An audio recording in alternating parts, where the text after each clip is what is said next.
বেশ সাধারণ কিন্তু সুন্দর একটা সমস্যা বা প্রবলেম আজকে সলিউশন করব। ফর দ্য রেকর্ড আমি অলরেডি সলিউশন করেছি, আমি শুধু সলিউশনটা দেখাবো যে আমি কিভাবে করেছি। এখন প্রবলেমটা হচ্ছে যে আমার কাছে এন ডিফারেন্ট নাম্বার দেওয়া থাকবে, সরি আমার কাছে ডিফারেন্ট না এন নাম্বার দেওয়া থাকবে। আমাকে ক্যালকুলেট করতে হবে ওইখানে ডিস্টিংক্ট ভ্যালু বা ডিফারেন্ট ডিফারেন্ট ভ্যালু আছে টোটাল কয়টা। ইনপুট হচ্ছে এরকম থাকবে যে প্রথমে কয়টা নাম্বার সেইটা, তারপর আমার নাম্বারগুলো দেওয়া থাকবে, তারপর আমাকে আউটপুট দিতে হবে। যেমন এখানে 2 আছে 3টা আর 3 আছে 2টা, ইন টোটাল আমার কাছে দুই ধরনের নাম্বার আছে, 2 আর 3। এইটার উপর বেস করে আমাকে আউটপুট দিতে হবে কত, 2। এখন ইনিশিয়ালি যারা এসটিএল জানেন তারা অলরেডি জানেন এটা কিভাবে করতে হবে, আমরা ম্যাপ ইউজ করে করতে পারি। বাট আমারও প্রথম ইনস্টিংক্ট এটাই ছিল যে আমি ম্যাপ ইউজ করে এই কাজটা করবো, কিন্তু ম্যাপ ইউজ করার সমস্যা হচ্ছে যে ম্যাপ সবসময় বড়, স্পেশালি বড় টেস্ট কেসের জন্য কারেক্ট আনসার দিতে পারবে না, অথবা ম্যাপ হচ্ছে টাইম লিমিট এক্সিড হয়ে যাবে। এই জন্য ম্যাপ ইউজ করে এই প্রবলেমটা করা যায়নি, এবং যেটা আমি প্রথম দিকে ট্রাই করেছিলাম। কিন্তু আজকে আমি আবার ট্রাই করেছি, কিন্তু অন্যভাবে ম্যাপ ইউজ করিনি। আমি একটা কি করেছি, ম্যানুয়াল মেথডে গিয়েছি। কিন্তু ম্যানুয়াল মেথডে গিয়েও সমস্যা কী করে টাইম লিমিট কমানো যায় সেটা আমি দেখাবো শুধুমাত্র। আমার কাছে অলরেডি প্রবলেমটা আছে, আমি শুধু টেমপ্লেট জেনারেট করে নেব। এখানে আমার কাছে একটা টেমপ্লেট আছে। যদি আমার টেস্ট কেস থাকে তাহলে টেস্ট কেসের উপর বেস করে আমাকে কাজ করতে হবে, যেহেতু আমার টেস্ট কেস নেই তাই আমার কোনো চিন্তা নেই, এটা এখানে এরকমই থাকুক। এখন আমাকে করতে হবে কি, আমার কাছে একটা ইনপুট দেওয়া আছে। সো আমার যে টেমপ্লেটটা আমি যেখান থেকে জেনারেট করেছি বা যেখান থেকে নিয়েছি সেখানে আমার এভাবে দেওয়া ছিল, তাই আমার স্পেশাল কিছু করতে হচ্ছে না। এখানে আমার ইনপুট নেওয়া আছে অ্যারের জন্যে, এবং অ্যারে ইনপুটও নেওয়া আছে। প্রিন্ট ভেক্টর আমার প্রয়োজন নেই। আমাকে শুধু কী করতে হবে, আমাকে ফিগার আউট করতে হবে যে আমি কোন লজিকে কাজটা করব। আমার লজিকটা এরকম, সেটা হচ্ছে যে আমার অ্যারেতে যে বিগেস্ট যে নাম্বারটা আছে সেই নাম্বার সেই নাম্বারের যে সাইজ, সেই সাইজ অনুযায়ী আমি একটা ভেক্টর নিব, একটা বুলিয়ান ভেক্টর নিব, যেখানে 1 আর 0 দিয়ে সবগুলো ভ্যালু ফিল আপ করা থাকবে। যেমন ধরি আমার কাছে একটা অ্যারে আছে 3 2 5 4 4 3 2। এখন আমার কাছে বিগেস্ট ভ্যালু কত, বিগেস্ট ভ্যালু আছে এখানে আমার 5। তাহলে আমি ইন টোটাল 1 2 3 4 5 এরকম একটা অ্যারে আমি নিয়ে নিলাম। এখন বিগেস্ট ভ্যালু যেহেতু 5, তাহলে আমাকে ডিস্টিংক্ট ভ্যালু কাউন্ট করতে হবে।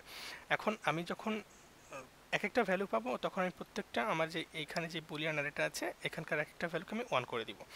যেমন আমি প্রথমে 3 পেয়েছি, তাহলে আমার 0 0 1 0 0 এরকম হলো আমার অ্যারে, ভেক্টর বুলিয়ান যে অ্যারেটা আছে আমার কাছে সেটা। তারপর আমি 2 পেয়েছি, তাহলে 0 1 1 0 0। তারপর আমি 5 পেয়েছি, 0 1 1 0 5। তারপর আমি 4 পেয়েছি, সরি এটা 5 না, এটা 1 হবে এখানে, 0 1 1 1 দেন 1। তারপর আমি আবার কি পেয়েছি, 4 এর পরে আমি আবার 4 পেয়েছি। তাহলে যেহেতু আমি আবার 4 পেয়েছি, আমি চেক করছি যে আমার কাছে অলরেডি 1 আছে কিনা, অথবা আমার যে বুলিয়ান ভ্যালু সেটা অলরেডি ট্রু কিনা। যদি ট্রু হয়ে থাকে তাহলে আমার কিছু করার দরকার নেই। যদি ট্রু না হয় তখন আমরা কি করব, একটা কাউন্ট বাড়াবো যে আমার কাছে টোটাল ভ্যালু কয়টা হয়েছে সেটা, বা আমি ডিস্টিংক্ট ভ্যালু কয়টা পেয়েছি সেটা আমার ওই কাউন্টটা নির্ধারণ করে দিবে। তাহলে এই 4 এর জন্য আমাকে কিছু করতে হবে না। এই 3 এর জন্য কি, 3 এর জন্য আমার অলরেডি 1 আছে, 2 এর জন্য অলরেডি 1 আছে। তাহলে আমরা টোটাল ডিস্টিংক্ট ভ্যালু কয়টা পেয়েছি, এই এইটা অনুযায়ী আমরা ডিস্টিংক্ট ভ্যালু পেয়েছি 4টা, সেটাই আমরা ইমপ্লিমেন্ট করব এখানে। বেশ সাধারণ একটা লজিক। প্রথমে আমাকে কি করতে হবে, ম্যাক্স ভ্যালুটা ফিগার আউট করতে হবে যে ম্যাক্স ভ্যালু কোনটা। তাহলে আমরা একটা ম্যাক্স ভ্যালু নেই, teacher max value equal to 0। আমরা ইনপুটের সময় এটা করে ফেলতে পারি, max value equal to max value comma array of I. এই যে আমাদের এই কাজটা শেষ। এখন আমরা কি করব, একটা বুলিয়ান ভেক্টর নিব, ভেক্টর অফ বুলিয়ান, এটাকে ভিজিটেড নাম দিলাম, visit of max val plus 1 কমা সবগুলো কি দিয়ে ফিল আপ করবো, 0 দিয়ে ফিল আপ করবো। ফিল আপ করা হয়ে গেছে। এবার ফর অটো এক্স কার মধ্যে আমরা করছি, এটা আমরা এর মধ্যে করছি। এখন আমাদের কি করতে হবে, ইফ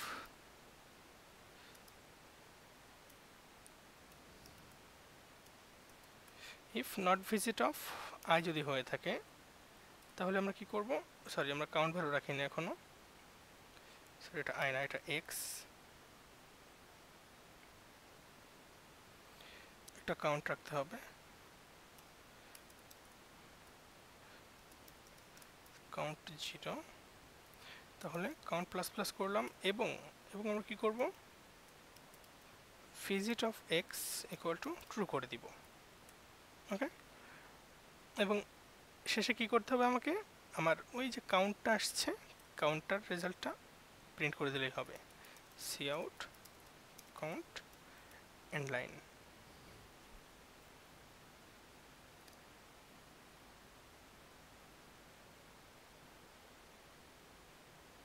এই যে পাস্ট, এবার আমাকে শুধু এটা সাবমিট করতে হবে, সাবমিট, চুজ ফাইল,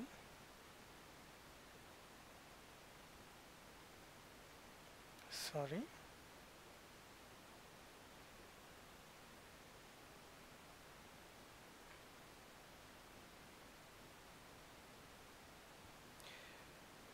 প্রবলেমটার নাম distinct array and then submit,